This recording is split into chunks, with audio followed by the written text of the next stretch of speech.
चले भैया, अस्सलाम वालेकुम।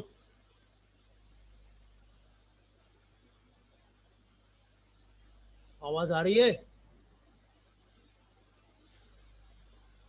Yes. ठीक है, ठीक है। We are starting. Time is going very fast. तो today I will solve two questions relating to journal entries, right? And one second question is very important, that will be relating to journal entry but with respect to the merchandising business, right? That is very important। इसको concept को बिल्कुल समझो। तो पहले general entry मैं आपको define भी कर रहा हूँ, है उसके बाद ये हमने 1.5 घंटे में ये सब खत्म करना है। तो अब आप लोगों को टाइम पे आना चाहिए, क्योंकि ये अकाउंटिंग साइकिल्स है, इसको फिर दिखा रहे हैं आपको। हमारी समझो अब बिल्कुल 5 क्लासें रह गई हैं, 5 या 6 टोटल, राइट? तो इनको बड़ा सीरियस लो अगर आप लोग पास होना चाहते हो। ठीक है, तो जनरल जो अकाउंटिंग साइकिल्स के स्टेप्स हैं उनको बहुत अच्छी तरह आपको आना चाहिए। तो दिस इज अकाउंटिंग साइकिल्स। आपके फर्स्ट साइकिल है अकाउंटिंग, देखिए, summary of sequential steps to be followed in record keeping of business transaction in the books of accounts is called accounting cycles. तो ये साइकिल्स आपके हैं, इस ऑर्डर में हम we pass the entries and we work accordingly in accounts department।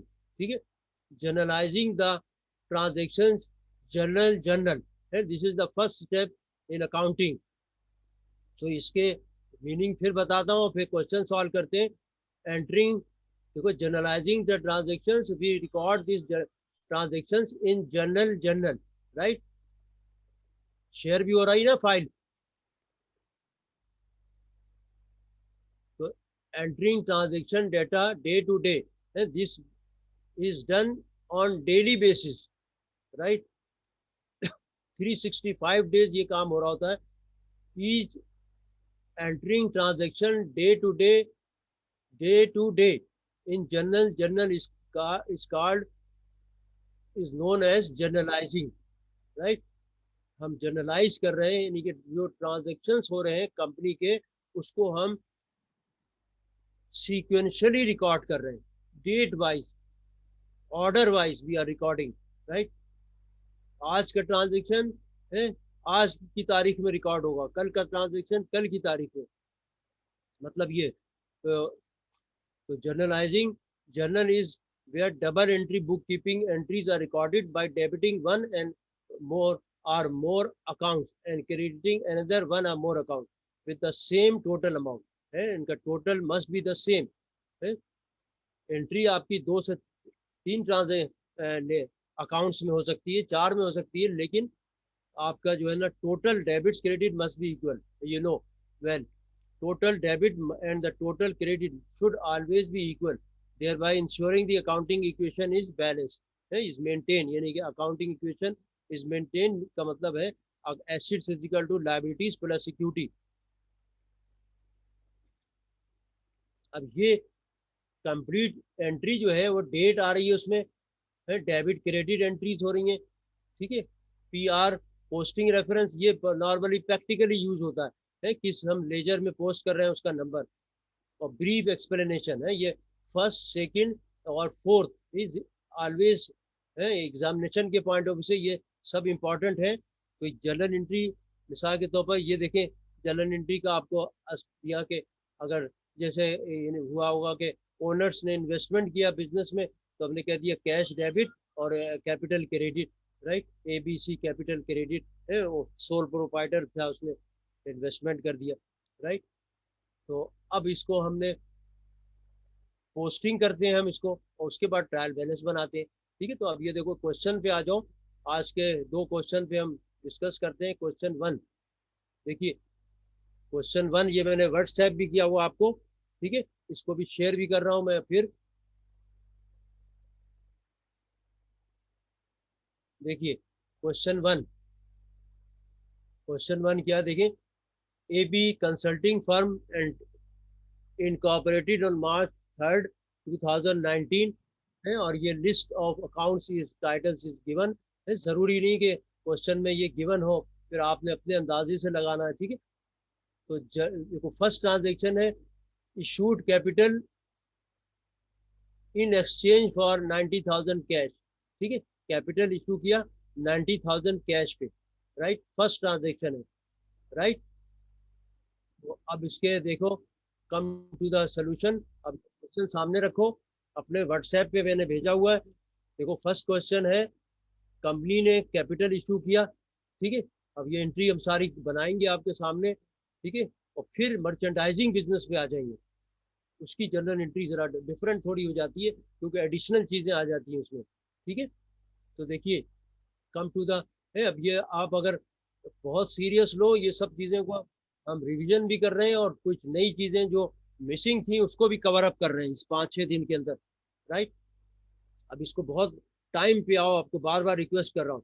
देखो पहला question है इशूड कैपिटल। तो देखिए ए भी कैपिटल है, कैश आया हमारे पास, इंक्रीज हुआ, डेबिट हो गया, और ए बी कैपिटल क्रेडिट हो गया। तो owner deposited cash into the business, ठीक है। सेकंड में देखो क्या है, borrowed capital from the bank by issuing A notes.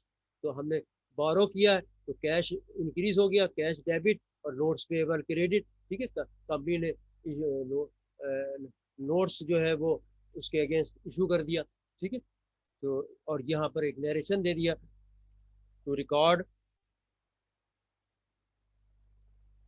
Borrowing of borrowing of cash, ठीक है, from the bank, from the bank. Third पे आ जाओ, देखो क्या है, March 6 declared a dividend, entire amount is to be distributed to shareholders on July 1st 10। Declare किया है, पे नहीं किया अभी, राइट।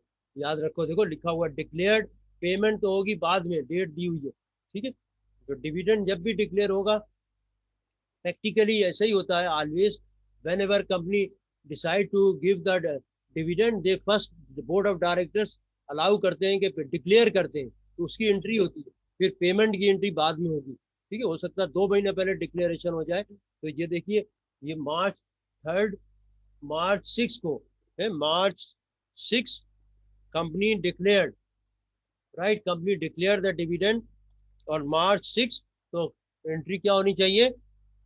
हाँ भाई बोलो, mister Mohammad Usman, please reply the answer. What will be the entry in this particular case? Mister Usman, आवाज सुन रहे हैं मेरी?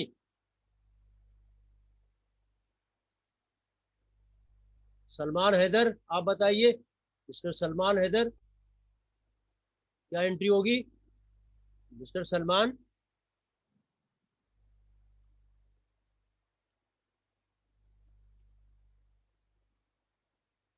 डिविडेंड डेबिट और डिविडेंड पेबल क्रेडिट, ठीक है।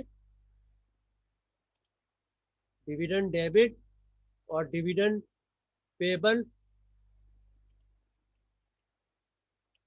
राइट। तो डिविडेंड डिक्लेयर किया है, याद रखो डिविडेंड जब डिक्लेयर हो गया तो रिटेन अर्निंग्स में माइनस हो जाएगा, ठीक है, वेदर वी पेड और नॉट, ठीक है। और डिविडेंड पेबल ये लाइबिलिटी हो गई, जो पे करेंगे तो लाइबिलिटी भी डेबिट हो जाएगी, ठीक है। और डिविडेंड पे किया है, पेड द डिविडेंड 50,000, तो ये 50,000 और 50,000, राइट,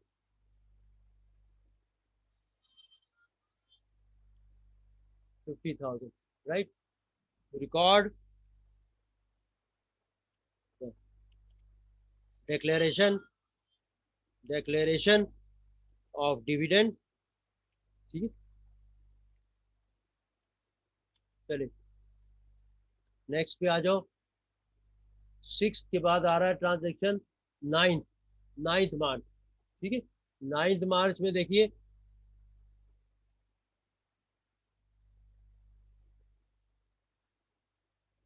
9 मार्च,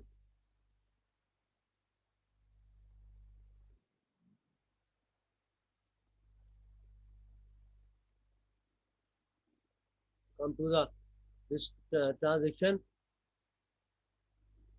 9 मार्च, देखिए 9 मार्च में क्या है, purchase stationery for 120 on account. ठीक है, क्या डेबिट करना चाहिए इसमें? क्या डेबिट होगा? Stationery sir. स्टेशनरी तो नहीं होगा। स्टेशनरी का कंपनी ने ओपन किया हुआ है, स्टेशनरी के नाम से नहीं है। ऑफिस सप्लाईज है, यहाँ पर ऑफिस सप्लाईज डेबिट होगा। ठीक है, स्टेशनरी के नाम से नहीं खुला हुआ, तो प्रॉपर अकाउंट है इसका ऑफिस सप्लाईज। ठीक है, इसको भी ये इसीलिए दिया है ना आपको, ऑफिस सप्लाईज। अगर नहीं दिया होता तो फिर आप कर देते तो सही, गलत नहीं होता। लेकिन जब आपको चार्ट ऑफ अकाउंट दे दिया तो फिर आपने उसी में उसको डेबिट करना है उससे रिलेटेड चार्ट ऑफ अकाउंट्स में, अकाउंट्स के अंदर। तो हमारा यहाँ डेबिट होगा, ऑफिस सप्लाईज डेबिट। ठीक है, और परचेज किया है। हाँ देखो, कभी भी गलती कर रहे हो, वन आपने क्रेडिट कर दिया, अकाउंट्स पेएबल। ठीक है, तो ये हो गया क्रेडिट, राइट। और अब नेक्स्ट पे आओ जल्दी से, क्योंकि आपने, सर स्क्रीन शो नहीं हो रही मेरी तरफ। हाँ बोलो क्या है? सर स्क्रीन शो नहीं हो रही मेरी तरफ। क्या नहीं हो रही है? अच्छा, स्क्रीन शो नहीं हो रही। Okay, okay.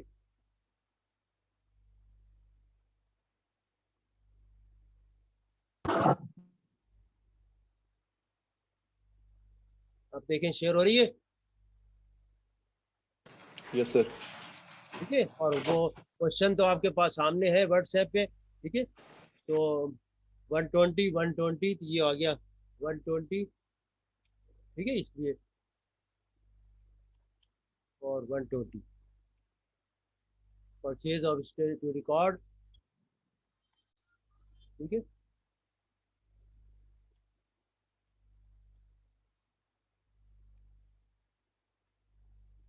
To record purchase of stationery. यहाँ आप स्टेशन नरेशन में दे दोगे, रिकॉर्ड परचेज ऑफ स्टेशनरी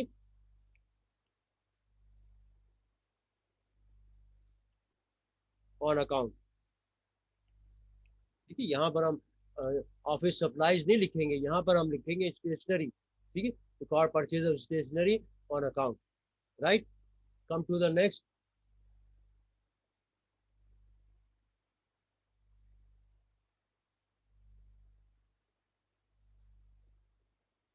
ये भी मैंने आपको कई दफ़ा बता दूंगा, ये कंपनी, ये अकाउंटिंग की ये प्रैक्टिस है, ट्रेडिशन है, कि जब आप क्रेडिट करोगे ना, थोड़ी सी स्पेस दे दो। जैसे देखो, डेबिट फिर क्रेडिट, जरा सा स्पेस दिया जाता है। ये अगर आप नहीं दोगे तो सवाल गलत नहीं माना जाएगा, लेकिन ये अकाउंटिंग की प्रैक्टिस है। ठीक है, थोड़ी सी स्पेस देखेंगे क्रेडिट को जब हम लिखेंगे। दिस इज द प्रैक्टिस, उसको भी हमें फॉलो करना चाहिए। ठीक है, अब नेक्स्ट पे आ जाइए, कम टू नेक्स्ट। अच्छा, देखिए, company receive cash in advance as an advance from customer for consulting services which is to be provided in May। ठीक है, मई में उसको प्रोवाइड करना है।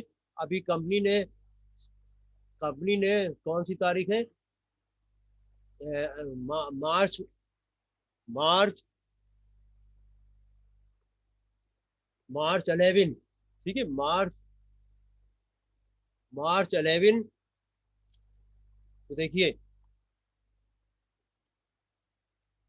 मार्च 11 कंपनी ने रिसीव कैश किया है एडवांस के तौर पर फ्रॉम कस्टमर है, for consulting services which is to be provided in May. है आप, यानी कि अभी 1 डेढ़ महीने के बाद सर है, ये एडवांस में पैसा रिसीव किया। बताओ भाई, क्या एंट्री होनी चाहिए? बताइए। अब तो आपको ऐसे यू फौरन जवाब देना चाहिए। राना कामरान, आप बताएं, शाबाश। राना कामरान, आवाज सुन रहे हैं?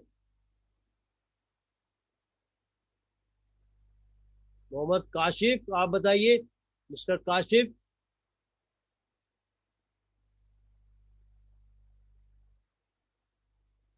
Huzaifa Shah, please you tell me.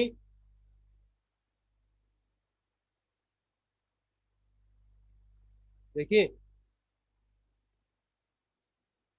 Company receive 160 cash in advance है, कस्टमर से पैसा लिया एडवांस में, सर्विस देनी है फ्यूचर में, राइट। तो cash debit, right, cash debit और अनअर्न, राइट। ये अभी जो एडवांस में लिया है यहाँ पर लिखेंगे unearned client revenue, this will be return unearned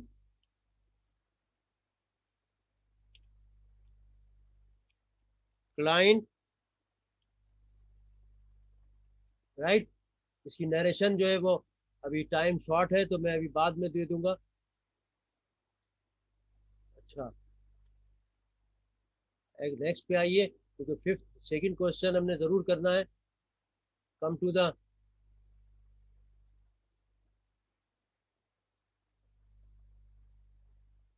देखिए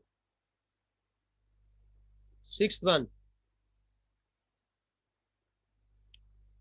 है, यहाँ लिखा अनअर्न क्लाइंट रेवेन्यू, ठीक है, ये लाइबिलिटी है इस नाम से जो अकाउंट ओपन है बुक में, है अनअर्न क्लाइंट रेवेन्यू, देखिए अनअर्न क्लाइंट रेवेन्यू, ठीक है, अनअर्न। और सिक्स पे आ जाए, मार्च 15, ठीक है, मार्च मार्च 15, देखिए मार्च 15 पे क्या है,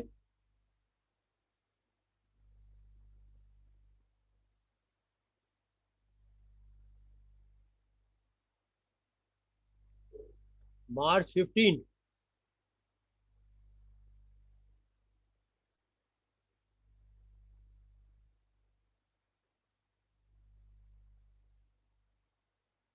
six one, company provided consulting service for 19 for rupees 190 to customer on account. अब यहाँ कंपनी ने, है ये इससे रिलेटेड नहीं है, फिफ्थ से ये अलग एक सर्विस रेंडर किया कंपनी ने, लेकिन ऑन क्रेडिट अभी रेंडर किया, तो हमारा यहाँ आएगा अकाउंट्स रिसीवेबल, ठीक है, कैश अभी नहीं मिल रहा है, अकाउंट रिसीवेबल डेबिट, और क्रेडिट हो जाएगा क्लाइंट रेवेन्यू अर्न, है। अब यहाँ पर सर्विस रेंडर हो गई, इसलिए यहाँ पर जो क्रेडिट होगा वो रेवेन्यू क्रेडिट, क्लाइंट रेवेन्यू, ठीक, क्लाइंट रेवेन्यू के नाम से ओपन है, क्लाइंट रेवेन्यू, ठीक है, इसको पूरा लिख लो, ये लिखा होना चाहिए क्लाइंट रेवेन्यू अर्न, ठीक है। तो यहाँ पर मैं इसको करेक्ट भी कर देता हूँ, क्लाइंट रेवेन्यू अर्न, राइट। तो ये भी हमने इसको भी कर लिया, ठीक है। और अमाउंट है वन वन, देखिए 190, 190, ठीक है, सही है, 190, समझ रहे हो ना, राइट।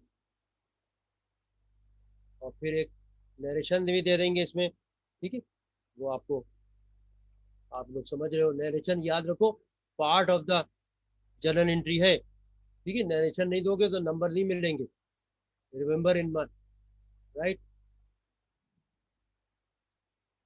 नेक्स्ट, सेवन, सेवन क्या है, देखिए मार्च रिकॉर्डेड एंड पेड सैलरीज, मार्च 21 को कंपनी ने सैलरी रिकॉर्ड की और पे भी कर दिया, ठीक है, मार्च 21 को company recorded and paid, this mean salary expense debit, right. उस नाम से भी देखो ओपन ओपन है, salary expense, salary expense debit, और सैलरीज पेबल क्रेडिट, पेड कर दिया है, सैलरीज एक्सपेंस डेबिट, और आपका आएगा recorded and paid cash credit, ठीक है, cash credit, right, cash credit,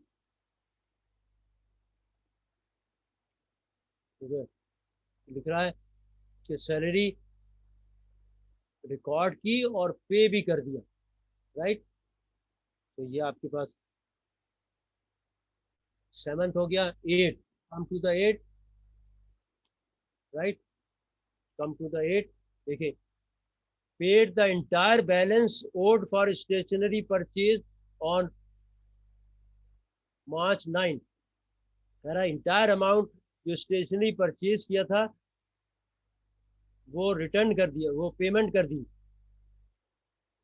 right. क्या एंट्री होगी इसकी फिर? नाइन्थ में देखो क्या था, अकाउंट्स पेएबल था ना, ये देखो नाइन्थ में है, ये पूरा पे कर रहे हैं 100%। क्या एंट्री होगी भाई इसकी?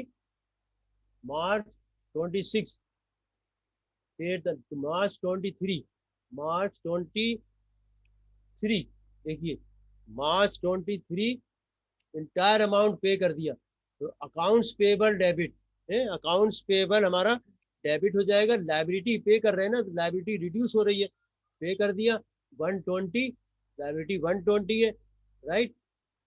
और आपका ये कैश क्रेडिट हो गया बाई 120 से, ठीक है, क्लियर।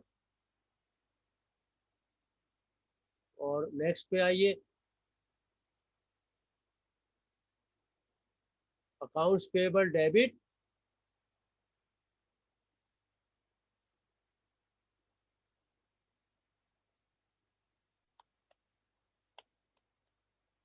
और कैश क्रेडिट, कैश क्रेडिट, ठीक। नंबर 9, नंबर 9, देखो नंबर 9 में क्या है, मार्च 26 build clients for services rendered है, ये भी बिल्कुल वैसे ही है, सेंटेंस को समझो, राइट। बिल्ड, कंपनी बिल्ड तभी करेगी जब सर्विस रेंडर कर दिया होगा, राइट। बिल्ड क्लाइंट्स है, बिल्कुल इसी तरह है ये, मार्च 15 की तरह ये है, ये 26 जो है ये भी बिल्कुल 15 की तरह है ये, है नहीं। तो यहाँ पर भी कंपनी ने बिल्ड किया है, तो फिर आपका वही अकाउंट्स रिसीवेबल डेबिट, ठीक है, और clients revenue credit, right. Account ऐसे देखो, बिल्ड क्लाइंट्स ₹150 पर सर्विसेज रेंडर, 115 और 115, राइट। और लास्ट वन है, देखिए लास्ट वन,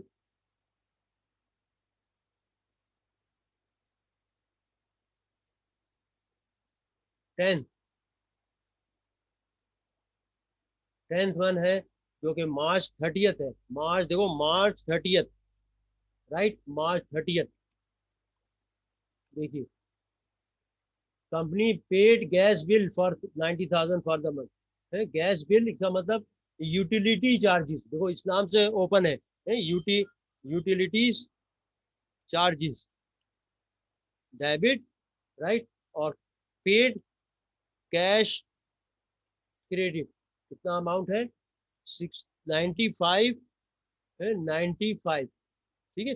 इसकी नरेशन में जब ये इसका सोल्यूशन भेजूंगा तो मैं नरेशन भी लिख दूंगा इसकी, ठीक है, क्योंकि टाइम अभी शॉर्ट है। तो ये देखिए, ताकि क्योंकि अगला सवाल हम पूरा कर ले, ठीक है। लेकिन ये बात सुनो गौर से कि अब हमने इसकी जो पोस्टिंग है ना, ये मैंने आप लोगों के ऊपर रख दिया, ठीक है। ये इसका पार्ट बी और C, honestly you all students will do this part, part ये मैं नहीं सॉल्व करूंगा। Post to the into the ledgers and prepare unadjusted trial balance, समझ गए? Part number 2, part number 3, you will post to the relevant ledgers और फिर उससे trial balance बनाना। ये आप लोग को होमवर्क मैंने दे दिया, ठीक है। पार्ट 1 मैंने कर दिया, और पार्ट 2 जो है वो आपके लिए, ठीक है, होमवर्क है, ठीक है। This is for general entry है, ठीक है। इसका पार्ट 2 एंड पार्ट 3 वो आपके लिए होमवर्क है, ठीक है। आई होप कि आप लोग इसको करोगे घर पे बैठ के, आज ही की तारीख है, ठीक है। तो ठीक है, अब आ जाओ क्वेश्चन नंबर 2 पे। देखिए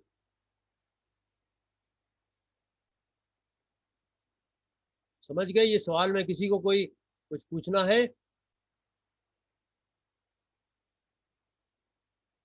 हाँ, रिप्लाई प्लीज। भाई आप जवाब दो। हुज़ैफा शाह, क्लियर हो गया सवाल?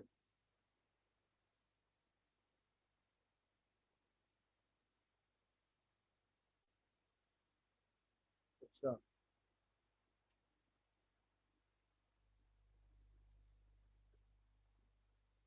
अच्छा, 17 140 140। अब हम दूसरा सवाल कर रहे हैं। देखिए नेक्स्ट क्वेश्चन, क्वेश्चन नंबर 2 है ये। देखिए ये बहुत इंपॉर्टेंट क्वेश्चन है ये। इसको भी मैं शेयर कर रहा हूँ और आपको भी सेंड किया हुआ है। क्वेश्चन नंबर 2, देखिए, partial list of the account titles used by the Imtiaz departmental store is as under है। ये देखो आपको अकाउंट्स के जो खोले हुए, cash account receiver, utility charges, office supplies, accounts payable, inventory, notes payable, advance from customers, Imtiaz, capital, sales, sales returns and allowances, cost of goods sold. Right, याद रखो जब कंपनी की मर्चेंडाइजिंग कंपनी है, अगर वहां पर पीरियोडिक इन्वेंट्री सिस्टम अडॉप्ट किया हुआ है, पीरियोडिक इन्वेंट्री सिस्टम, तो हम जब परचेज करेंगे तो गुड्स को for the purpose of resale उसको डेबिट करेंगे परचेजेस के अंदर। जब कंपनी ने रिकॉर्ड मेंटेन किया हुआ है पर फ्यूचर इन्वेंट्री सिस्टम, तो फिर हम डेबिट करेंगे जब परचेज करेंगे इन्वेंट्री को। राइट, इन्वेंट्री डेबिट होगी। ठीक है, तो यहाँ पर देखो चार्ट ऑफ अकाउंट्स में इन्वेंट्री दिया हुआ है, इसका मतलब ये परफ्यूचर इन्वेंट्री सिस्टम मेंटेन हुआ है। अब मेरी बातें गौर से सुनो। ठीक है, जब भी परचेज होगा तो हम डेबिट करेंगे इन्वेंट्री में यहाँ पर। राइट, तो फर्स्ट ट्रांजेक्शन है परचेज मर्चेंडाइज ऑन अकाउंट 1,60,000। देखो फर्स्ट ट्रांजेक्शन देखो। ठीक है, ये देखो, अब ये एक एक ट्रांजेक्शन आपने अच्छी तरह समझना है, मर्चेंडाइजिंग से रिलेटेड है, जर्नल एंट्री पास कर रहे हो। Right, purchase merchandise on account of 160,000। देखिए 1,60,000 परचेज किया ऑन अकाउंट। राइट, तो देखिए इसको, अब आ जाओ क्वेश्चन नंबर 2 के सोल्यूशन पे।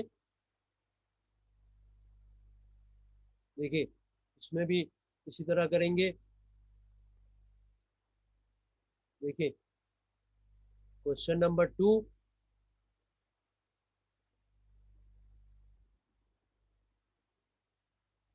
फाइल शेयर हो रही है?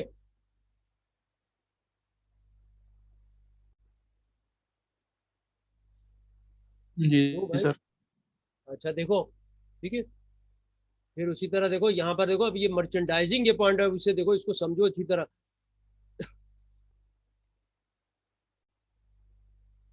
160 में परचेज किया है। देखो क्या सवाल है, कंपनी परचेज मर्चेंडाइजिंग, ठीक है, परचेज मर्चेंडाइज ऑन अकाउंट 160। तो अब हम डेबिट करेंगे इन्वेंट्री डेबिट। ठीक है, inventory will be debited. Right, और अगर ये पीरियोडिक सिस्टम होता तो फिर हम किसको डेबिट करते? Purchases debit. ठीक है, लेकिन चूंकि इसने चार्ट ऑफ अकाउंट्स में इन्वेंट्री दिया हुआ है ना, इसका मतलब ये क्लियर हो गया कि ये इसने परपीचुअल है। ठीक है, तो इन्वेंट्री डेबिट और accounts payable credit first entry हो गई आपकी। ठीक है, और यहाँ नरेशन दिया to record the purchase of merchandise on account, ये नरेशन दे दिया यहाँ पर। ठीक, सेकंड पे आ जाओ। देखो सेकंड एंट्री क्या है, March 4 को के बारोड, ये तो सिमिलर टाइप के है, borrowed 1,50,000 bank by issuing notes payable. ठीक है, तो क्या लिख दिया, कैश डेबिट और notes payable credit to record borrowing of cash from the bank and issued notes payable है। ये एंट्री तो आप लोग फेमिलियर हो भी अच्छी तरह। ठीक है, अब देखो ये 3A को देखो, अब ये बहुत इंपॉर्टेंट है। 3A, 3 मार्च 5, देखो मार्च 5 में देखो एंट्री क्या हो रही है। मार्च 5, sold merchandise on account of 1,35,000. Inventory ledger shows that the cost of this merchandise is 95,000. दो एंट्री होंगी ऐसे सवाल में है। सोल्ड भी किया है और आपको कॉस्ट भी दे दिया, याद रखो। राइट, सोल्ड मर्चेंडाइज, तो हम यहाँ एंट्री करेंगे अकाउंट्स रिसीवेबल डेबिट। थर्ड में देखो sold merchandise on account of 135, क्या हुई एंट्री, अकाउंट रिसीवेबल डेबिट और सेल्स क्रेडिट है। अब सेल का वर्ड आएगा इन रेवेन्यू, यहाँ पर सेल होगा जब मर्चेंडाइजिंग कंपनी, और यहाँ दे दिया narration to record the sale of merchandise on account 135, ये नरेशन दे दिया। अब कॉस्ट भी रिकॉर्ड करेंगे, कॉस्ट इसी की कॉस्ट है वो आपको गिवन है 95,000। तो कॉस्ट की एंट्री हुई cost of good sold debit और इन्वेंट्री क्रेडिट, याद रखो है इन्वेंट्री क्रेडिट, वो 95 यही चीज दो एंट्री आई देखो इसकी। माल जो आपकी जो है ट्रांजेक्शन 3 है ना, इसकी दो एंट्री आई, इसीलिए इसमें दे दिया 3A 3B। थर्ड है ना ये, देखो ये भी मार्च 4 में दो एंट्री आई आपकी। क्लियर हो गई बात, समझ गए भाई, क्लियर हुई? जी सर।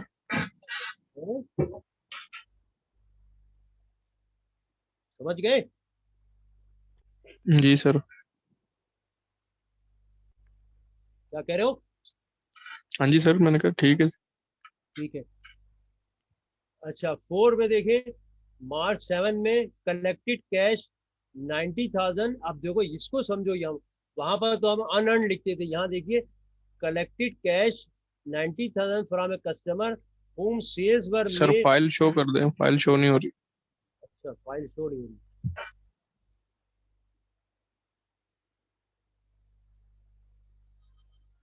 अब देखो शेयर हो रही है।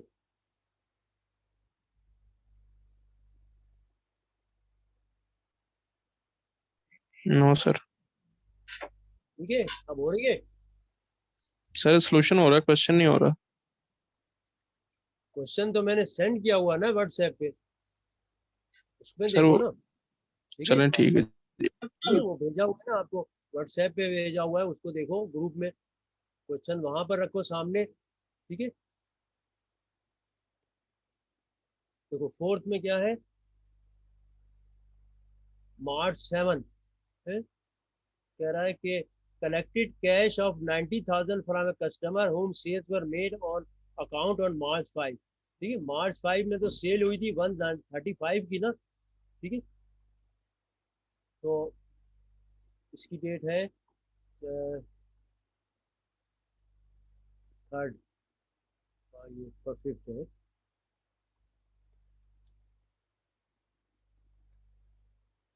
देखिए, ठीक है, फाइल शेयर हो रही है ना,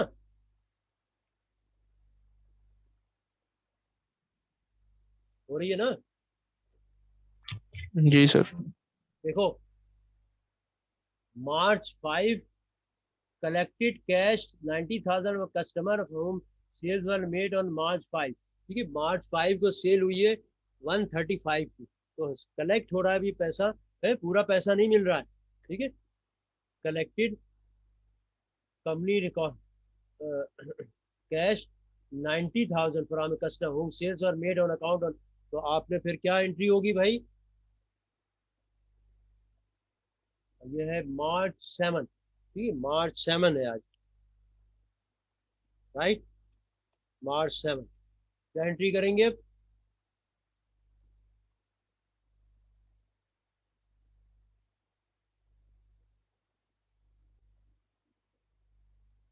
ए?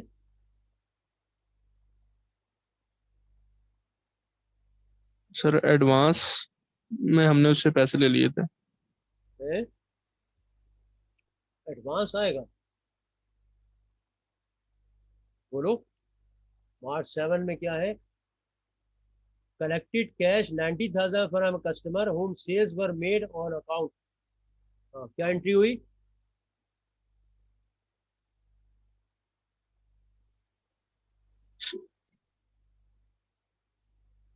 मार्च 5 को जो सेल हुई थी उसमें से 90,000 रुपए पैसे मिल रहे हैं।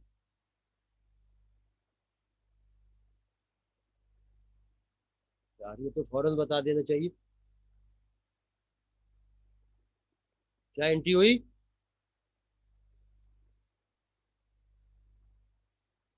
हम्म,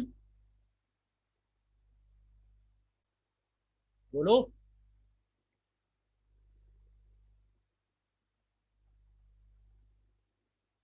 हाँ,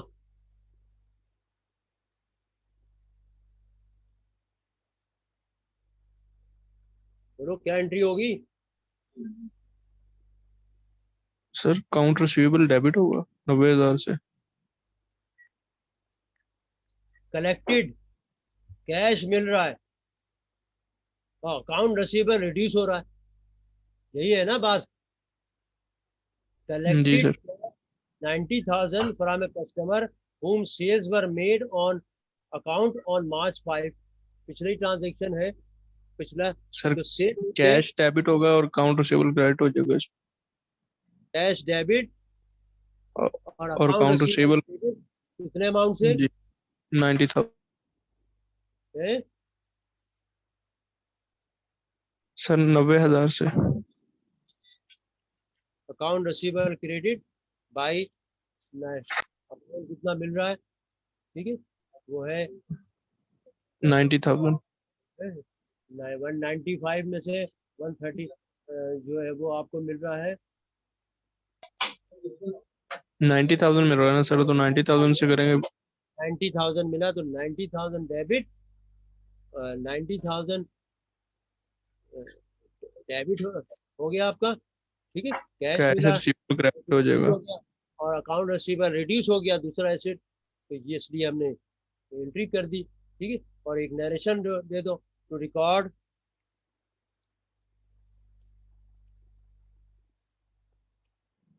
कलेक्शन ऑफ कैश। ठीक है, फ्रॉम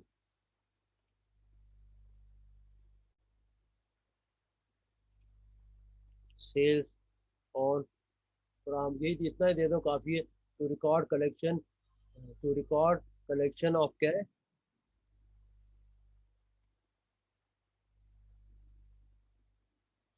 फ्रॉम अकाउंट रिसीवर।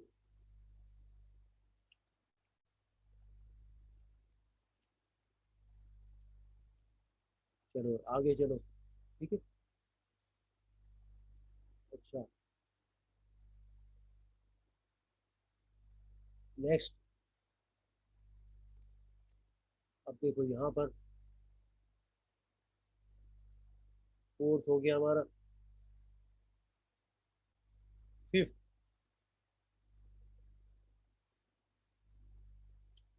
देखिए फिफ्थ में क्या है? March 8 company receive 140 cash as an advance from a customer to whom goods to be delivered in March 31st। अब यहाँ एंट्री क्या होगी?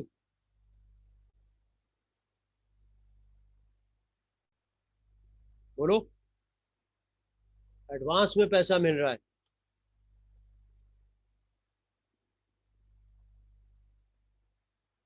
मार्च 8, मार्च 8 क्या एंट्री होनी चाहिए? बोलो भाई, कोशिश करो ना, क्या एंट्री होगी? एडवांस में पैसा मिला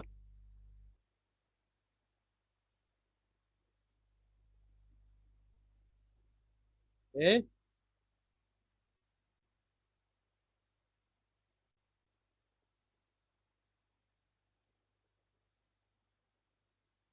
सर कैश डेबिट होगा इसमें।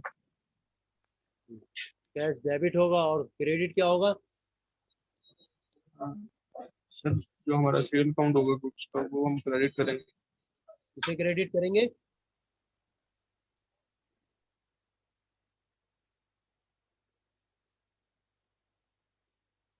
यहाँ क्रेडिट क्या होगा, कैश तो डेबिट हो गया, ठीक है, cash debit by company receive 140 cash in advance for customer to whom goods to be delivered on such and such date है, 140 तो डेबिट हो गया। अब क्रेडिट क्या होगा, सर कस्टमर को हम क्रेडिट करें। एडवांस क्रेडिट हो जाएगा। है, यहाँ पर क्रेडिट जो होगा एडवांस, ये समझो ये लायबिलिटी है, जैसे वहां पर कंसल्टिंग आपकी सर्विस कंपनी में हम लिखते थे ना अनअर्न है, यहाँ पर जब हम पैसा रिसीव करेंगे ना मर्चेंडाइजिंग कंपनी में, तो ये देखो ये क्रेडिट ये लायबिलिटी है यहाँ पर, जैसे अनअर्न लायबिलिटी है ना, यहाँ पर एडवांसेस फ्रॉम कस्टमर, ये बैलेंस शीट में एज ए लायबिलिटी शो होगा, current liability advances from customer है। यहाँ पर हम क्रेडिट किसको करेंगे, एडवांसेस फ्रॉम कस्टमर्स है, ये लायबिलिटी है आपकी, याद रखो मर्चेंडाइजिंग कंपनी में, फ्रॉम कस्टमर, इस नाम से क्रेडिट होगा। ठीक है, बात क्लियर हुई।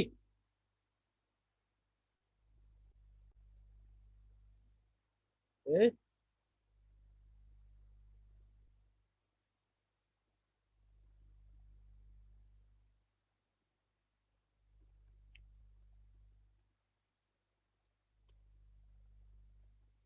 ठीक है, जब हमारे यहाँ पर देखो कैश मिला कस्टमर से, इसलिए हमने लिखा एडवांसेस फ्रॉम कस्टमर, देखो इस नाम से अकाउंट भी कंपनी ने खोला हुआ है, ठीक है, एडवांसेस फ्रॉम कस्टमर, राइट, ये लायबिलिटी है, करंट लायबिलिटी में ये शो होगा, एडवांसेस कस्टमर से जो एडवांस मिला है वो कंपनी के लिए लायबिलिटी है, राइट।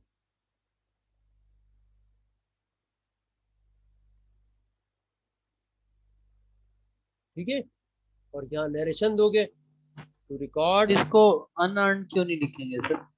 हाँ नहीं, अनअर्न जो है देखो अनअर्न रेवेन्यू है वो यहाँ नहीं लिखेंगे, राइट, वो वहां पर जो मर्चेंट आपकी सर्विस इंडस्ट्रीज होगी ना, वहां पर लिखा जाता है अनअर्न। ये प्रैक्टिस है कि जब हम गुड्स को डिलीवर करेंगे ना, कस्टमर्स को पैसा मिला एडवांस में और गुड्स डिलीवर कर रहे हैं, ये मर्चेंडाइजिंग कंपनी है, तो यहाँ पर लिखा जाएगा एडवांसेस फ्रॉम कस्टमर, ये लायबिलिटी है, जैसे अनअर्न वो भी लायबिलिटी है। अब जैसे ही कंपनी जो है सर्विस गुड्स डिलीवर करेगी ना, तो हम क्या करेंगे, एडवांसेस फ्रॉम कस्टमर्स को डेबिट करके सेल को क्रेडिट कर देंगे, फिर सेल क्रेडिट हो जाएगी जब गुड्स डिलीवर होगी, इसके अगेंस्ट 140 के अगेंस्ट जब डिलीवर होगी ना, तो हम कहेंगे एडवांसेस फ्रॉम कस्टमर डेबिट और सेल क्रेडिट। समझ गए?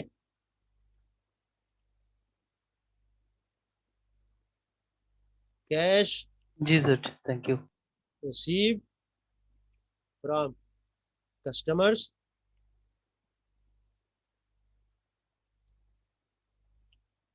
इन एडवांस, ठीक है, इसका मतलब प्रायर टू सर्विस हमने पैसा मिल गया हमें, ठीक है।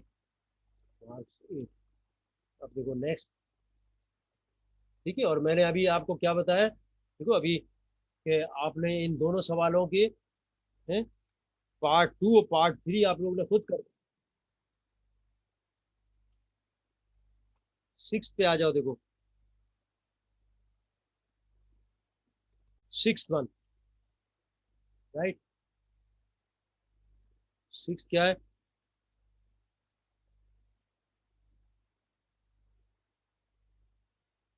सिक्स वन, मार्च 8 के बाद है मार्च 12, मार्च 12, come to March 12,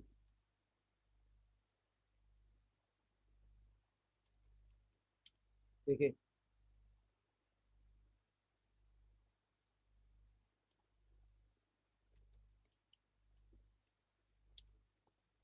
March 12, some goods of 12,000 were which were sold on March 5 returned from the customer, it cost was 8,300। अब बताओ इसकी एंट्री क्या होगी, कह रहा है कि मार्च 6 को, देखें, some goods which were sold on March 5, ये जो मार्च 5 को सेल किया ना, ये जो इसमें से कस्टमर ने कुछ वापस कर दिया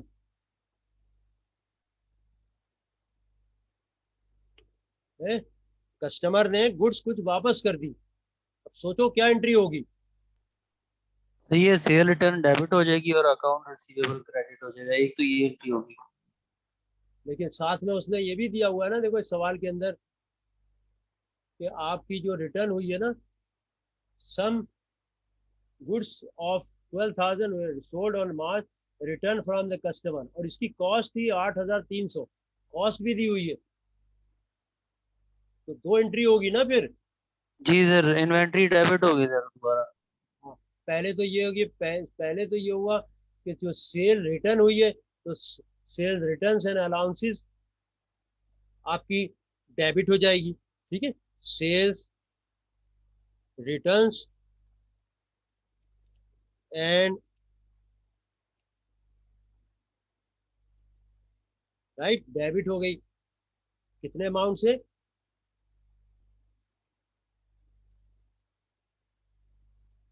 कितना अमाउंट है, सम गुड्स 12,000, ठीक है, 12,000, और क्रेडिट किसको करेंगे, अकाउंट रिसीवेबल को करेंगे सर। अकाउंट्स रिसीवर को करेंगे, बिल्कुल ठीक है, ठीक है, अकाउंट रिसीवर रिड्यूस हो गया, तो चीज ही वापस कर दी है, ये रिड्यूस हो गया, अकाउंट रिसीवर हो गया, पहले तो ये हो गया। अब बताओ सेकंड एंट्री में क्या करेंगे, और नरेशन दे दोगे। सर सेकंड में इन्वेंट्री डेबिट करेंगे, कास्ट ऑफ गुड्स सोल्ड को क्रेडिट कर देंगे। हाँ बिल्कुल ठीक है, ठीक है, इन्वेंट्री डेबिट होगी, ठीक है, 6B, ये हो गई आपकी 6B, यहाँ लिखोगे 6 है लेकिन इसकी बी एंट्री हो रही है, 6B में देखो, स्टूडेंट समझ गए ना, उसकी कॉस्ट दी हुई है, some merchandise, some goods were sold on this, it cost is 8,300, ठीक है, इसकी कॉस्ट है 8,300, ठीक है, तो वापस ये इन्वेंट्री में डेबिट हो गई, ये भी मार्च 12 है, ठीक है, मार्च 12 कितना है, इन्वेंट्री डेबिट, वापस इन्वेंट्री में ये आ गया, ठीक है, inventory debit by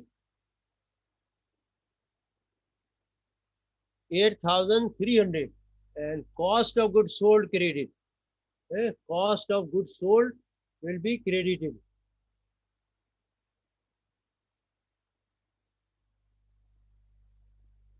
cost of goods sold will be credited, वापस रिड्यूस हो गई, यानी कि कॉस्ट ऑफ गुड्स सोल्ड हमारी,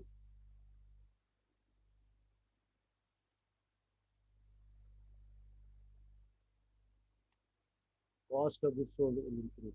अब नरेशन दो, शाबाश,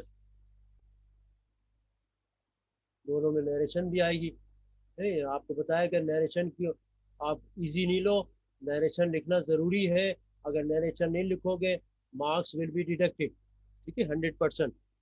तो sales returns allowances to record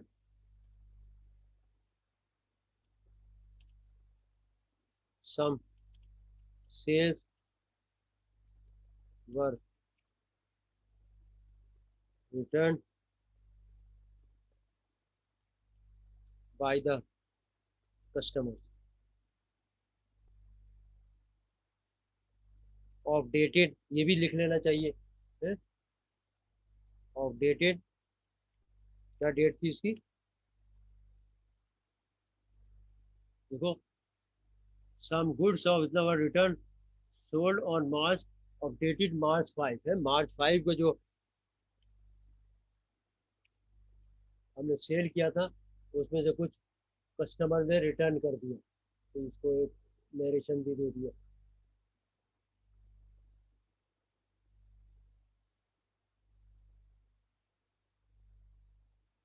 ठीक है, तो records some shares were return by customer of dated March 5, ठीक है, और ये इसी की कॉस्ट है, इन्वेंट्री, उसकी कॉस्ट ये है, तो यहाँ पर लिखा दिया to record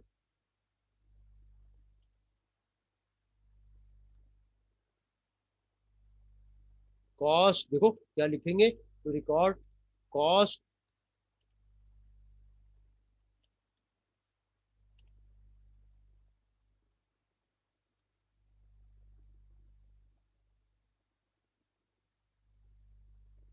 inventory which were cost inventory returned by the customer. ये लिख दो काफी, ठीक है।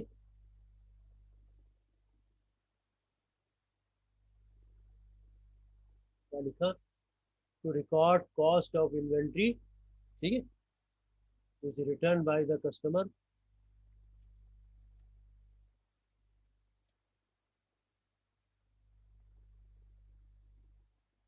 cost of inventory is returned by the customer। चलो आगे आ जाओ, 7th पे आ जाए, ठीक है। 7th पे क्या है देखो, some merchandise of 10,000 purchased on first have been returned to the supplier due to defectiveness in items। अब यहाँ देखो कंपनी ने रिटर्न कर दिया, मार्च 1 को कंपनी ने जो परचेज किया था उसमें से कुछ रिटर्न कर दिया, राइट। क्या एंट्री होनी चाहिए भाई, आप भी बताओ।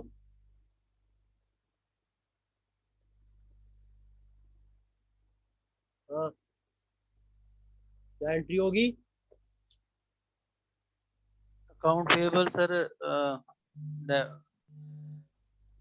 अकाउंट डेबिट हो रिसीवेबल, जाएगा सर। क्या डेबिट हो जाएगा? Account payable sir, purchase accounts की ना पेबल कंपनी। है, अकाउंट्स पेबल आपका डेबिट हो गया, ठीक है। अकाउंट्स इन्वे पेबल डेबिट, हाँ जी, ठीक है। इन्वेंट्री को क्रेडिट कर देंगे सर। और इन्वेंट्री को हम क्रेडिट कर देंगे, ठीक है,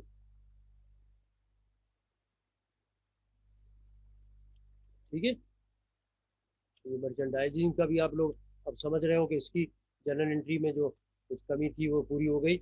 और ये हमारा कितना अमाउंट है? Some merchandise of purchase have been return to due to कितना, 10,500, 10,500 और 10,500, ठीक है। समझ गए सब लोग, ठीक है। और ये मार्च है, मार्च 15, मार्च 15, देखिए, ठीक है। और फिर नरेशन दोगे, ठीक है। यहाँ पर भी क्या है देखो, some merchandise purchase on merchandise to record, to record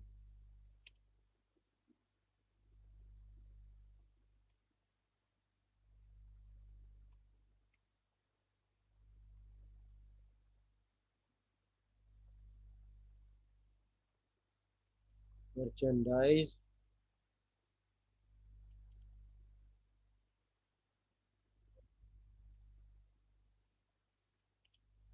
return to supplier,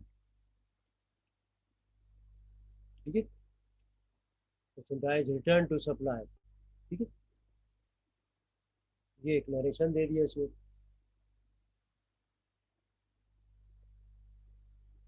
अब आ जाओ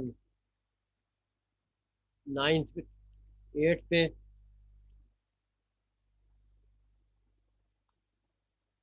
8th पे आ जाए।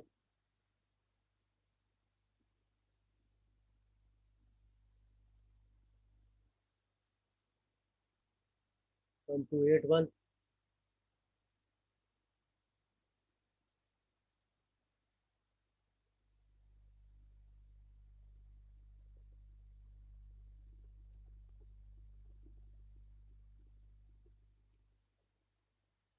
तो 8 में क्या है, company paid fully on merchandise purchase on first. अब बताओ यहाँ पर क्या पे करेंगे, बताओ क्या पे होगा यहाँ पर?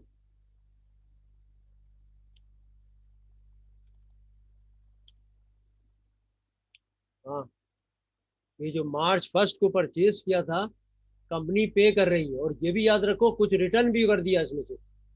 160 नहीं पे करेंगे, देखो 160 परचेज किया था और 160 में से 10,500 तो रिटर्न कर दिया। ठीक है, अब मार्च, इसकी एंट्री जो है 8 में, March company paid fully on merchandise purchase on March first. ठीक है, मार्च फर्स्ट को पे किया था, परचेज किया था, उसमें 10,500 तो रिटर्न हो गया पहले ही। तो अकाउंट्स पेबल की जो लाइबिलिटी थी 160 की, उसमें से देखो 160 में से 10,500 तो रिटर्न कर दिया, अब उसमें से फुली पे किया 160। देखो 160 माइनस 10,500, अब लाइबिलिटी ये है 149,500 है, 149,500 की लाइबिलिटी इस वक्त एग्जिस्ट कर रही है फर्स्ट की। राइट, समझ गए मेरी बात, समझे है? सर अकाउंट पेबल को डेबिट कर देंगे वन कितने फोर अमाउंट नाइन से? फाइव 149,500 से। 149,500 से ये डेबिट हो गया, 149,500 से ये अमाउंट एग्जिस्ट कर रहा है इस वक्त अकाउंट्स पेबल। ठीक है, इसको लिखा अकाउंट्स पेबल डेबिट। राइट, अब ये लाइबिलिटी खत्म हो जाएगी, अकाउंट्स पेबल आपने डेबिट कर दिया और कैश क्रेडिट कर दिया, कैश क्रेडिट हो गया। ठीक है,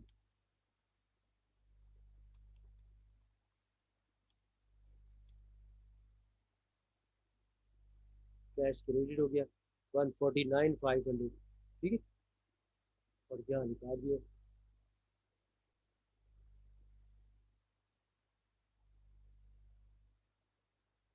एक नरेशन भी दे दिया यहाँ पर।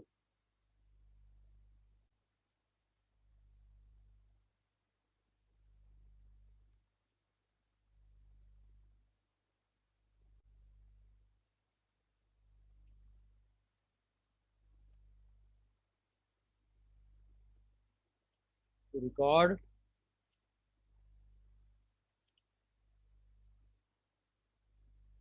Payment, go payment to supplier है, टू सप्लायर। ठीक है, to record payment to supplier और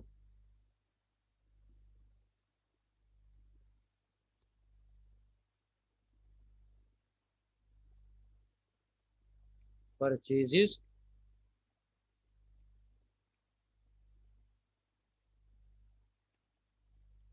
on March first.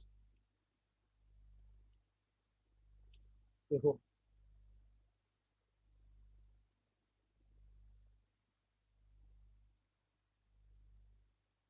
To record payments to supplier और परचेजेस ऑन मार्च फर्स्ट। ठीक है, मार्च फर्स्ट की जो परचेजेस थी वो एक नरेशन भी शॉर्ट सी दे दी, तो ये आपका कंप्लीट हो गया। अब आ जाओ 9th पे, कम टू द 9th वन। देखो 9th में मार्च 31st के बाद है 31st, company delivered the goods to the customer from whom cash was recorded on March 8।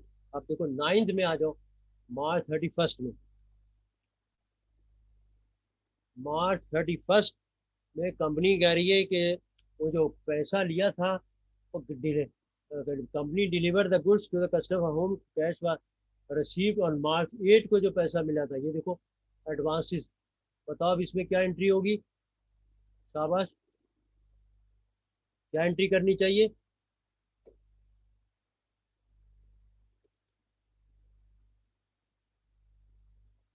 बोलो।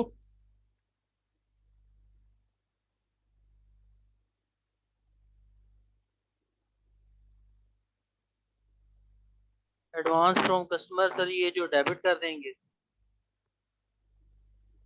अकाउंट जो एडवांसेस पर आप कस्टमर है, अब जैसे अर्न होता था ना, अब यहाँ पर देखो ये लाइबिलिटी खत्म हो गई है, गुड्स को डिलीवर कर दिया। ठीक है, मार्च फर्स्ट को ये कौन सी तारीख है? सर ये कंपनी, नीचे मार्च 5 ये नीचे आ रहा है।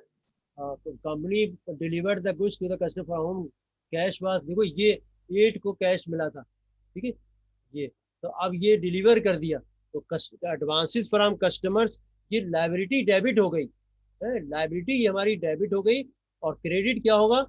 Cell sale sir sale. Sale credit है, सेल हो गई हमारी, है ना।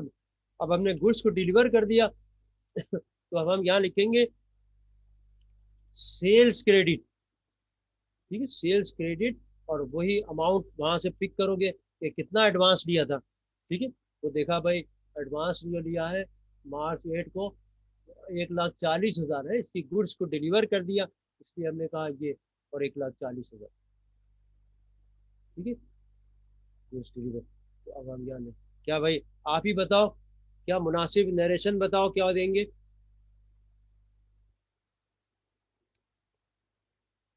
इतनी दफा नरेशन मैंने बताई है, क्या आएगी नरेशन?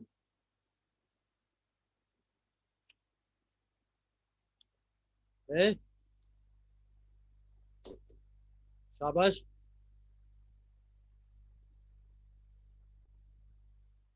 क्या देनी चाहिए नरेशन?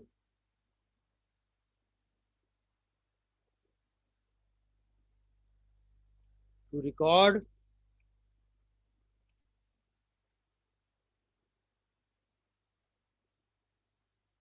से, टू रिकॉर्ड गुड्स, देखो goods delivered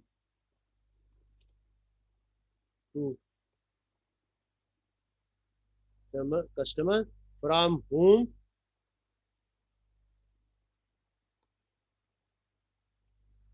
advance was collected previously, collected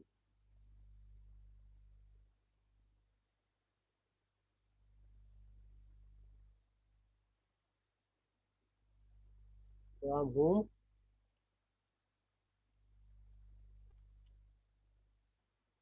was collected on dated,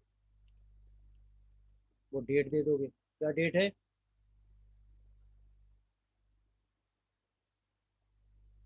देखें, 8 मार्च है सर 8 मार्च। देखिए, to record goods delivered to customer, ठीक है, from whom advance was collected on dated March 8, और मार्च dated March 8, ये दे दो, narration दे दिया हमने, ठीक है। लास्ट को देखो, ये है, ये हमारी हर कंपनी में ये इशू भी आता है, ठीक है, देखिए क्या बता रहे हैं,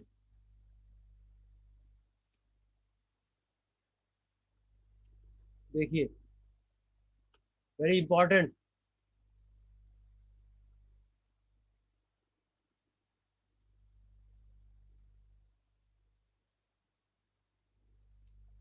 देखिए क्या है, company staff counted physically the inventory on hand at month end determine the its cost of to be 185, physically जब काउंट किया तो इन्वेंट्री की वैल्यू आ रही है 1,85,000, ठीक, उसको काउंट का मतलब है फिजिकली काउंट करके उसको वैल्यू दे दिया। अकाउंटिंग रिकॉर्ड कह रहा है ना, क्लोजिंग इन्वेंट्री है 1,87,500, बताओ इसकी क्या एंट्री करेंगे अब?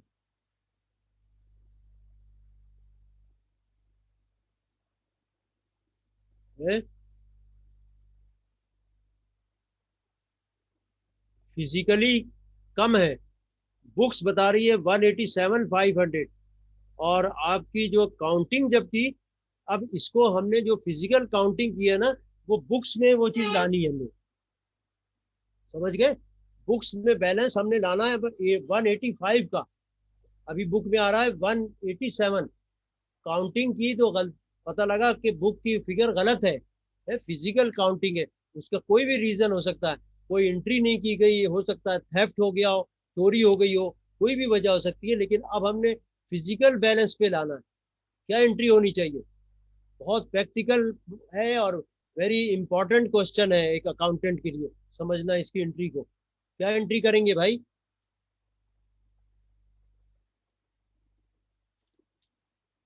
हाँ,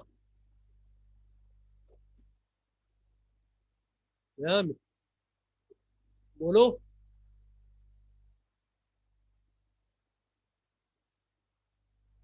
देखो, इन्वेंट्री, इसका डिफरेंस कितना है, समझ रहे हैं ना सवाल को? और 187,500, देखो 2,500 से फिजिकल बैलेंस कम है, बुक बता रही है 187,500, और एक्चुअली है फिजिकली 185 है। अब हमें 185 पे अपनी बुक्स को लाना है, राइट? इन्वेंट्री हो गई शॉर्ट है, इन्वेंट्री हो गई है शॉर्ट, ठीक है। अब इसको बैलेंस करना है हमने, फिजिकल के वैल्यू पे लेकर आना है इसको, ठीक है, कोई भी रीजन होगा, राइट? तो अब आपकी क्या increase, cost of goods sold increase हो जाएगी, है देखो, cost of goods sold debit और इन्वेंट्री क्रेडिट, कितने अमाउंट से? इन्वेंट्री क्रेडिट, बात समझे, इसकी लॉजिक भी समझो, राइट? इसके एंट्री से हमारा बैलेंस वही बुक में आ जाएगा, राइट? कितने अमाउंट से? 2,500 से। भाई इन्वेंट्री जब कम होती है तो कॉस्ट ऑफ गुड्स सोल्ड में ही डेबिट करते हैं ना। देखो ये एंट्री हुई, ये जो थेफ्ट होगा, तो जो शॉर्टेज आएगी ना, एनी रीजन, जरूरी नहीं कि थेफ्ट ही हो, है कोई मिस्टेक भी हो सकती है पास्ट में, ठीक है। तो इसकी फिजिकल काउंटिंग के बाद जो बैलेंस आया हमने उसके ऊपर ले आया वापस। तो क्या किया, देखो entry, cost of goods sold debit और इन्वेंट्री क्रेडिट, ठीक है। इन्वेंट्री रिड्यूस हो गई, फिजिकल पे आ गई, ठीक है, और कॉस्ट ऑफ गुड्स सोल्ड को बढ़ा दिया, समझ गए? जब भी शॉर्टेज होगी तो ये एंट्री होगी। आई बात क्लियर हुई? सर ये लॉस को नहीं करना था डेबिट, नहीं नहीं, प्रॉफिट एंड लॉस लॉस को को? नहीं, ये हम इन्वेंट्री को क्रेडिट करेंगे और कॉस्ट ऑफ गुड्स सोल्ड को डेबिट करेंगे। देखो क्योंकि ये, देखो याद रखो, ये जो इन्वेंट्री शॉर्ट हुई है ना, वो ज्यादातर मिस्टेक से हो रही होती है, ये मिस्टेक है, ये हम लॉस की क्यों फिगर लाएंगे? ये एरर है इन अकाउंटिंग रिकॉर्ड। तो अकाउंटेंट से, स्टोर कीपर से कुछ ये हो सकता है कि कोई ट्रांजेक्शन उसने रिकॉर्ड नहीं किया, या ये भी हो सकता है कि वो चोरी हो गई है, हेफ्ट भी तो हो सकता है ना। तो अब उसका इफेक्ट तो फिर कॉस्ट ऑफ गुड सोल्ड पे जाएगा ना, वो भी cost of good sold debit हो जाएगा, और इन्वेंट्री को हम क्रेडिट करेंगे। इस एंट्री से हमारा बैलेंस जो फिजिकल है ना उसके ऊपर आ जाएगा, और impact cost of good sold increase होगी, ठीक है। सर यही अगर उलट हो जाता, अगर फिजिकल बढ़ जाता और वो तो कम हो फिर हम जाता। रिवर्स, बिल्कुल रिवर्स कर देते, inventory debit, cost of good sold credit. लेकिन एक चीज और है, some time practical point of view से ये भी समझो कि भाई ये अगर सिग्निफिकेंट अमाउंट होता, सिग्निफिकेंट अमाउंट, राइट, कि इसकी जगह पता लगा कि भाई जो ट्रांजेक्शन हुए, पता नहीं अमाउंट कितना है, 60,000 का फर्क आ रहा है, 60,000 ट्रांजेक्शन को देखते हुए कि कंपनी की जो वर्थ क्या है उसमें 60,000 की सिग्निफिकेंट वैल्यू बन गई। तो ऐसी सूरत में क्या करेंगे? Significant, practical point of view से जो कंपनी करती है वो मैं बता रहा हूँ, बुक्स के हिसाब से तो ये है, लेकिन अगर सिग्निफिकेंट डिफरेंस है तो हम अगर कॉस्ट ऑफ गुड सोल्ड को बढ़ाना तो फिर जस्टिफाइबल नहीं होगा ना, फिर क्या एंट्री करनी चाहिए?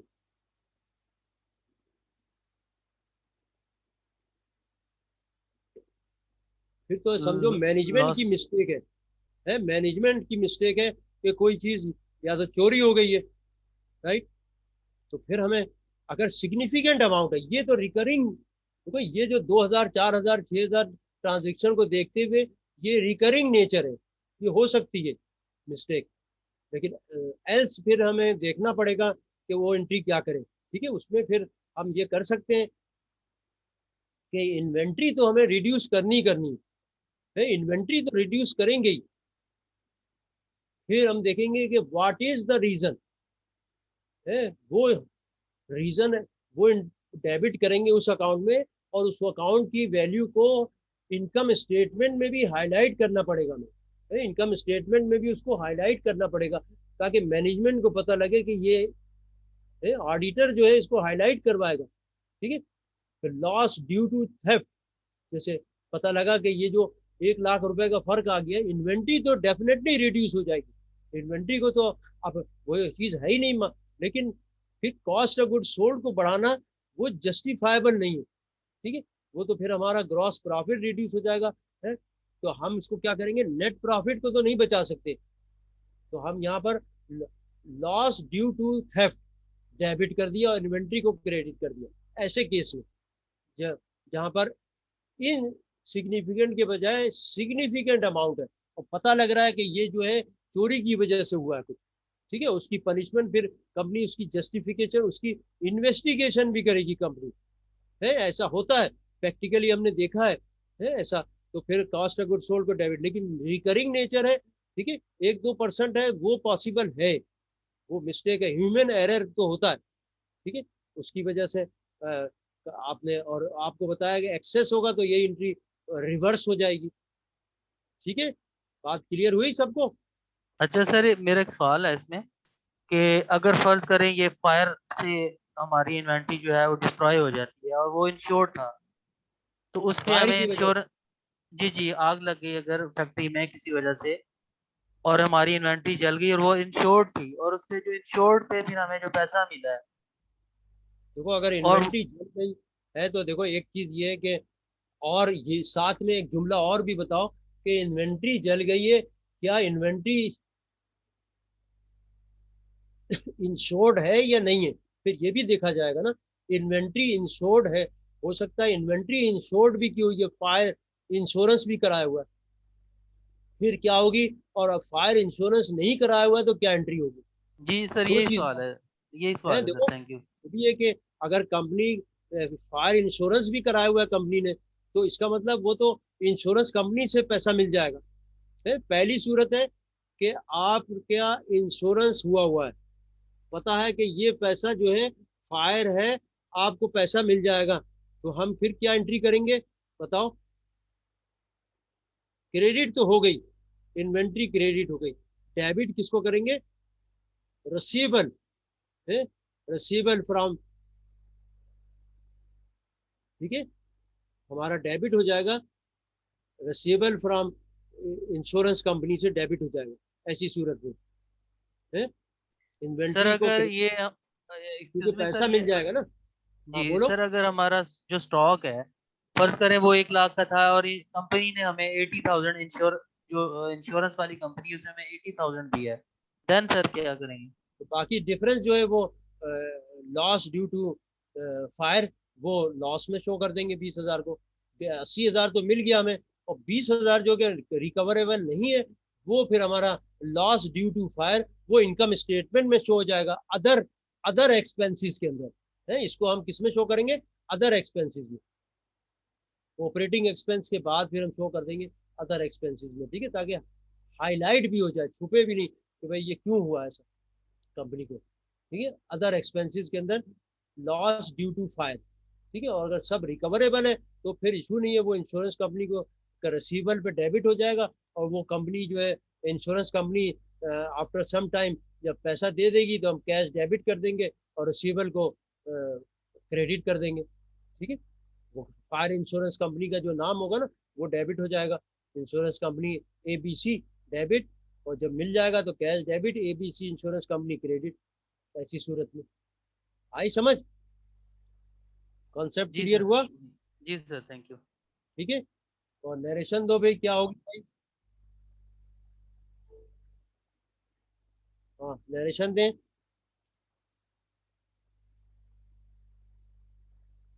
शाबाश।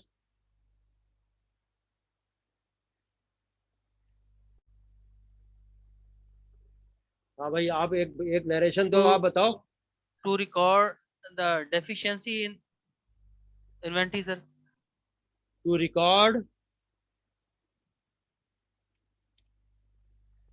हाँ,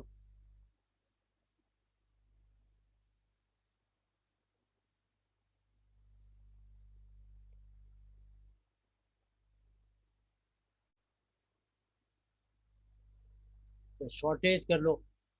डेफिशिएंसी या शॉर्टेज सर। हाँ, शॉर्टेज, ठीक है, इन क्लोजिंग, क्लोजिंग इन्वेंट्री, ठीक है, एट मंथ, ठीक है, ये शॉर्टेज जो है तो रिकॉर्ड कर दिया,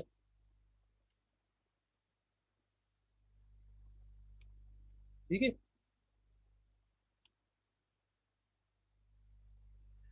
सर ये जो एबनॉर्मल लॉसेस होते हैं इनका फाइनेंशियल स्टेटमेंट में डिस्क्लोजर देना जरूरी होता है सर? अब नॉर्मल लॉसेस की मतलब कोई एग्जांपल यही इसी की बता रहे हो, किसकी? जी जी सर। हाँ, वो तो हाईलाइट करना होगा ना, क्योंकि वो रिकरिंग नेचर नहीं है ना। ऐसे एबनॉर्मल लॉसेस को इसलिए हाईलाइट किया जाता है ताकि मैनेजमेंट जो है ना, टॉप मैनेजमेंट के नोटिस में भी आए ना ये बात कि ऐसा भी हुआ है, ताकि पता लगे कि मैनेजमेंट, हमारा स्टाफ क्या कर रहा है, उसको हाईलाइट किया जाता है बाकायदा इनकम स्टेटमेंट में। और ऑडिटर भी इसको छुपे नहीं रहने देगा। ऑडिटर जो होगा कंपनी का, जो एक्सटर्नल ऑडिटर है, उसको हाईलाइट कराएगा बाकायदा, उसकी उसकी रिस्पॉन्सिबिलिटी है कि एबनॉर्मल लॉसेस को हाईलाइट करे कंपनी के अंदर इनकम स्टेटमेंट है। और हाईलाइट करने से आपके शेयर होल्डर्स को भी पता लगेगा कि क्या कर रही कंपनी की मैनेजमेंट, क्या कर रही, स्टाफ क्या कर रहा है। स्टॉक शेयर होल्डर्स ने अपना पैसा लगाया हुआ है ना, उसको पता होना चाहिए कि कंपनी किस तरह रन की जा रही है।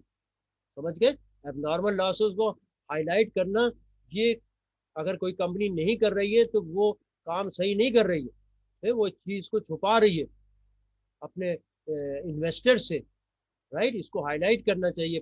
This is the legal point है, ये इसको हाईलाइट करना चाहिए, ठीक है। समझ गए? सर ये एक दफा एनआईबी बैंक था सर, इन्होंने ना फाइनेंशियल स्टेटमेंट्स बड़ी दो नंबरी से प्रॉफिट आर्टिफिशियल जो है ना वो शो करवाया, उसमें इन्वेस्टर्स को बहुत लॉस हुआ बाद में, और जब डिस्क्लोज हुआ शायद आपके नोटिस में हो। किसने कराया? ये एनआईबी बैंक था ना सर, एनआईबी बैंक अच्छा इन्होंने अच्छा सर अच्छा। किया था। हाँ हाँ, वो तो मतलब एबनॉर्मल लॉसेस को तो हाईलाइट करना जरूरी होता है। This is the duty of the management और फिर ड्यूटी ऑफ द ऑडिटर, ठीक है, एक्सटर्नल ऑडिटर जो है कि वो उसको हाईलाइट करे ताकि टॉप मैनेजमेंट के भी है और एक्सटर्नल जो हमारे जो इन्वेस्टर्स हैं ना, उनको भी पता लगे, ठीक है, कि ये एबनॉर्मल लॉस कंपनी में जो है इतना बड़ा हुआ है, क्यों हुआ है। ठीक है, मिसाल तौर पर आपने वो जो है कंपनी में आग लग गई और आपने इंश्योरेंस ही नहीं कराया हुआ था, पता लगा मिलियन बिलियंस के हिसाब से लॉस हो गया और कंपनी की ने इंश्योरेंस ही नहीं कराया, तो वो तो पैसा नहीं मिलेगा ना। तो ये फिर कितना बड़ा ब्लंडर है कंपनी का कि भाई आपने अपना इंश्योरेंस ही नहीं कराया हुआ है अपने स्टोर का, इन्वेंट्री का, या अपने प्लांट का, ठीक है, ताकि हाईलाइट हो, लोगों को पता लगे कि भाई इतना बड़ा ब्लंडर हुआ है। समझ गए?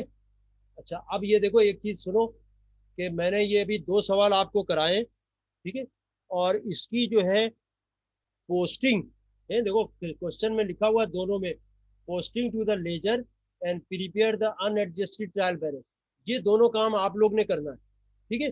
समझ गए? जरूरी है, ठीक है। इन सब को पोस्ट करके आपने फिर ट्रायल बैलेंस बनाना है और that trial balance will be called unadjusted trial balance. ये आप लोग की जिम्मेदारी मैंने लगा दी है कि ये अब आप लोग करो। इसका हैंड आउट जो है मैं क्या नाम है आज ही सेंड कर दूंगा इसका, ठीक है। ये सोल्यूशन और क्वेश्चन को मैं ईमेल भी कर दूंगा ग्रुप में, आईडी पे उनके, आपको ये शेयर भी कर देंगे। और आप लोग ने इससे आज या कल के अंदर बैठ के दोनों सवालात के अंदर, ठीक है, आपने पोस्टिंग करनी है लेजर में और फिर ट्रायल बैलेंस भी बनाना है, ठीक है। सीरियसली सुन रहे हैं मेरी बात?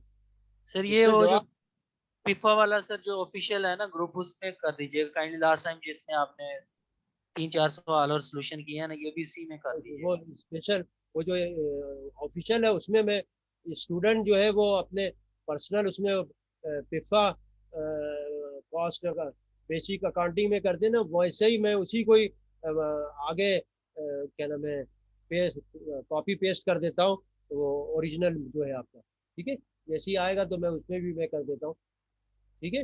और फिर आप लोग ने ये ट्रायल बैलेंस पोस्टिंग करनी है लेजर में, है। पिछला जो क्वेश्चन मैंने सॉल्व किया था जनरल एंट्री से रिलेटेड, आपको पोस्टिंग भी दिखाई थी और ट्रायल बैलेंस भी बना के दिखाया था, वो भी भेजा हुआ है क्वेश्चन 1। ठीक है, तो हमने ये आप लोग ने सीरियसली लेना है ये, ठीक है। क्लास का कोई फायदा उठाओ, खुद भी कुछ करके दिखाओ, और साथ में कल हम जो है ना आपको जो है, ठीक है, कल जो हमारा क्या नाम है एडजस्टिंग एंट्री से रिलेटेड है, एडजस्टिंग एंट्री पास करेंगे और फिर एडजस्टेड ट्रायल बैलेंस भी बनवाएंगे, वो क्लास में ही करेंगे। और फिर उससे हमने इनकम स्टेटमेंट और बैलेंस शीट और रिटेन अर्निंग स्टेटमेंट बनाएंगे, है क्या क्या। देखो, कल की एडजस्टिंग एंट्री पास करेंगे और फिर एडजस्टेड ट्रायल बैलेंस बनाएंगे, ठीक है, वो क्लास में ही होगा 21 सवाल। और फिर इनकम स्टेटमेंट और बैलेंस शीट, जितना सवाल हो सकेगा 1.5 घंटे में, है। इंशाल्लाह एडजस्टेड ट्रायल बैलेंस तक तो हो जाएगा, बाकी फिर इनकम स्टेटमेंट बनाएंगे, जितना बन जाएगा फिर बैलेंस शीट बनाएंगे, ताकि ये पूरा साइकिल कंप्लीट हो जाए आपका, ठीक है। समझ गए? अच्छा सर, इसमें एक गुजारिश है कि जो हमारे पेपर होंगे सर एमसीक्यूज टाइप होंगे ना, वो उसमें क्या सर कह रहे ये तो काफी लंबा काम होता है ना, ये पोस्टिंग करना और फिर ट्रायल बैलेंस बनाना और फिर उसका फाइनेंशियल स्टेटमेंट बनाना। लेकिन हाँ, हमारे जो एमसीक्यूज टाइप पेपर होगा उसमें तो सर दो दो देखो नंबर की एंट्री पूछेंगे सर, वो थोड़ा सा अगर उस पैटर्न पे अगर काइंडली कोई तो सवाल मेरी हमें मेरी करवा दें। मेरी बात सुनो। देखो, दो चीजें हैं। अगर आपको याद रखो कि आपका अगर एमसीक्यूज टाइप है ना, अगर आपको कॉन्सेप्ट क्लियर है, याद रखो स्टूडेंट, इनके मैं सवाल का जवाब दे रहा हूँ। आपको ये जो पढ़ाया जा रहा है, हमें पता है कि इसमें ज़्यादातर आपको एमसीक्यूज की शक्ल में आएगा, और एमसीक्यूज की शक्ल में आपको बहुत सी चीज़ें, वो जनरल एंट्री, कोई ट्रांजेक्शन दे के कोई जनरल एंट्री दिखा देगा, 4 जनरल एंट्री पास करके दिखा दी, विच वन इज करेक्ट, ठीक है। तो आपका देखो इसकी एप्लीकेशन हो गई ना। और अगर आपको ये जो चीज़ें जो हम पढ़ा रहे हैं ना, ये सब चीज़ें अगर आपने समझ ली हैं तो एमसीक्यूज फिर आपसे बच नहीं सकता, ठीक है। जैसा भी एमसीक्यूज है कि यू विल अटेम्प्ट, ये नहीं सोचो जब आप क्वेश्चन सॉल्व कर रहे हो तो you can solve attempt MCQs easily. MCQs को समझने के लिए कोई शॉर्टकट नहीं है, आपने अकाउंटिंग समझना है। If you have understood the accounting, accounting का बेसिक कॉन्सेप्ट, अकाउंटिंग साइकिल्स, तो आप एमसीक्यूज को अटेम्प्ट कर लोगे आसानी से। अगर अकाउंटिंग का कॉन्सेप्ट नहीं क्लियर हुआ है, आप जहन में शॉर्टकट रखे हुए हो यार वहां तो एमसीक्यूज आते हैं, तो फिर नहीं अटेम्प्ट हो सकेगा एमसीक्यूज। कॉन्सेप्ट क्लियर है तो एमसीक्यू जैसा भी देगा you can easily attempt it. समझ आई बात मेरी? जी सर। ठीक है, तो ये, और ये चीजें जब अकाउंटिंग पढ़ रहे हो आप, तो ये posting into the ledger, preparation of trial balance, ये सब आना चाहिए आपको, ठीक है। ये सब चीजें आपके एग्जाम में भी काम आएगी, और प्रैक्टिकल पॉइंट ऑफ व्यू से सब काम आएगी। ये सब चीजें जब आप बेसिक अकाउंटिंग पढ़ रहे हो तो ये कॉन्सेप्ट लाजमी आना चाहिए। ये सब चीजें आपके एमसीक्यूज में भी काम आएंगी और प्रैक्टिकली भी काम आएंगी, याद रखो। कोई एमसीक्यू इस एग्जाम को पास करने का कोई शॉर्टकट मेथड नहीं है। मेथड यही है कि अकाउंटिंग को लर्न करो। If you have learn the accounting you can attempt easily all MCQs. अगर आपके जहन में कि मैं शॉर्टकट है, ये लर्न करने की जरूरत नहीं है, मैं एमसीक्यूज अटेम्प्ट कर लेंगे, तो वो नहीं कर सकोगे। बात समझ गए? क्लियर हुई बात मेरी? एनी जी जी क्वेश्चन क्लियर हो और? गए सर। ठीक है, तो ये फिर इंशाल्लाह, ये आप ये क्वेश्चन मैं आज ही सेंड करूंगा इंशाल्लाह, उसमें वो नरेशन वगैरह डाल के। और फिर आप लोग ने, फिर मैं रिपीट कर रहा हूँ कि यू विल ऑल है सॉल्व दिस, इसमें कोई टाइम नहीं लगेगा, 1 घंटे का टाइम है ज्यादा से ज्यादा। इस पूरा सवाल, दोनों सवाल हो जाएंगे। पहले पहले वाला सवाल करो, लेजर में पोस्ट करो जैसे मैंने पोस्टिंग दिखाई थी आपको, फिर उसको बैलेंसिंग फिगर ट्रायल बैलेंस में दिखाओ, देखो ट्रायल बैलेंस टाइप होगी, ठीक है। डेबिट जहाँ रहा डेबिट लिखा, क्रेडिट आया, ताकि पूरा कॉन्सेप्ट एक साइकिल से गुजर जाओ ना एक दफा, और फिर आपसे गलती नहीं होगी कभी भी। याद रखो, ये आपको अपॉर्चुनिटी मैं दे रहा हूँ कि आप ये पोस्टिंग करो और ट्रायल बैलेंस और ये अनएडजस्टेड ट्रायल बैलेंस कराएंगे, ठीक है। शाबाश, अभी बैठ जाओ, ठीक है, अभी सोने के बजाय अभी नमाज का टाइम हो, उसमें नमाज पढ़ना, बाकी अभी बैठ के ये सवाल कंप्लीट करो। शाबाश। ठीक है, कल हम एडजस्टिंग एंट्री भी करेंगे और एडजस्टेड ट्रायल बैलेंस भी यहीं पर बनाएंगे, क्लास में। ठीक है, और फिर उसके बाद टाइम जो बचेगा तो वे हम will then we prepare income statement and balance sheet. Okay. Sir ये काइंडली क्वेश्चन फिर व्हाट्सएप करते हैं, फिर हम इसको करते हैं अटेंड। अच्छा चलो ठीक है, व्हाट्सएप अभी कर देता हूँ मैं। ठीक है, मैं वो ईमेल करूंगा ना सीआर को, तो वो व्हाट्सएप आपको ग्रुप में भेज देंगी वो। ठीक है, जो हमारी सीआर है, 2-3 सीआर बनाए हुए हैं ना मैंने। ठीक है, आपको मिल जाएगा आज इंशाल्लाह। अभी कि मैं इसको अभी मैं क्या नाम है, इसकी जो नरेशन डाल के ना क्वेश्चन 1 के अंदर, और अभी मैं उनको ग्रुप में भेज रहा हूँ, और अपने सीआर को बोलो कि फौरन इसको व्हाट्सएप करें, ग्रुप में भेजें। ठीक है। ओके। ओके ठीक है। Sir, okay. ओके, अल्लाह हाफिज है। अल्लाह हाफिज। टाइम हो गया, 1.5 घंटा पूरे हो रहे, तो बंद कर ओके देंगे। सर, अल्लाह अल्लाह हाफिज। अल्लाह हाफिज। अभी मैं सेंड करता हूँ।